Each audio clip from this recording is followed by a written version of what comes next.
Hi friends, welcome to my channel simply sisters. ఈరోజు ఒక snack item అయితే చూపిస్తున్నానండి. ఒకప్పుడు చిక్కుడు పాదు అయితే తీసేసాం కదా, దాంట్లో వచ్చిన ఎండిపోయిన చిక్కుడుకాయలు చాలా ఉన్నాయి. ఆ గింజలన్నీ ఒలిచేసి అయితే పక్కన పెట్టాం. అక్క వచ్చింది కదండి, ఒక మంచి రెసిపీ అయితే చెప్పింది.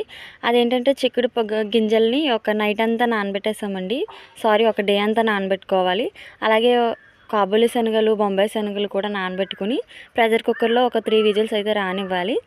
అవి బాగా కుక్ అయిన తర్వాత అందులో ఉల్లిపాయ, పచ్చిమిర్చి, టొమాటో, చాట్ మసాలా, కొంచెం కారం, రుచికి సరిపడా సాల్ట్ వేసుకొని కొత్తిమీర, కరివేపాకుతో సర్వ్ చేసుకుంటే చాలా బాగుంటుంది. అలాగే లాస్ట్లో ఒక నిమ్మకాయ పిండుకుంటే ఇంకా బాగుంటుందండి. మేమైతే చాట్ బండి స్టైల్లో ఇలా పేపర్లో అయితే చుట్టూ అయితే పిల్లలకి ఇస్తున్నాము. వాళ్ళైతే చాలా ఇష్టంగా తిన్నారు. అలాగే ఇది హెల్త్కి కూడా చాలా మంచిది కదండి. ఇలాంటి సమ్మర్లో మంచి ఇలా ఒక రెసిపీ తినడం అనేది వాళ్ళకి కూడా బాగా నచ్చింది.